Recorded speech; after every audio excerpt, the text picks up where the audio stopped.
So may mga pintura tayo, mga bago po yan mga idol. May nagtatanong kasi sa atin na kung magkano daw yung epoxy na pintura, no? So meron tayo dito mga idol. Yan, so may mga pintura tayo, mga bago po yan mga idol. Boysin po ang ating brand, ano?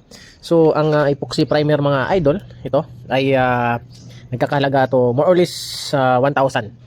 Hindi ako nagkakamali, mga 900 plus, no? Sa primer. So may kasama na siyang catalyst. So ang catalyst mga idol ay halo dito para pampatuyo, yan. So ito yung epoxy gray enamel, ano.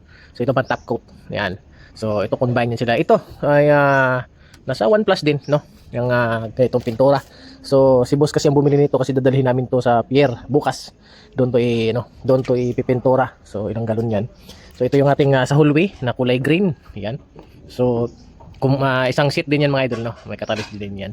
So ito yung sa green natin kasi kinulang tayo nakaraan. So continuous lang natin yung hallway bukas mga idol. So siyempre pag pag epoxy ang gagamitin mo mga idol, kailangan mo talaga ng reducer, ano. Ito ay pang control, panlabnaw, o panghugas na rin sa brush mo, no. Yung parang thinner siya mga idol, pero yan yung ano siya, panghalo, ano. So yun, may primer din. So yun lang mga idol.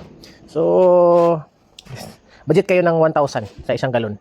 Goods din mga idol. So ay branded ang Boysin mga idol. So subok. At yan lang. Ang epoxy idol ay lalo sa epoxy primer ay pwede sa mga gate na bakal, sa mga yero, yan. Pwede yan. Hindi lang sa concrete, ano. Mas matibay kasi ang epoxy. Yan lang mga idol. Sana may konti kayong nabigyan natin ng kasagutan yung nagtatanong kung magkano daw yung galon ng epoxy.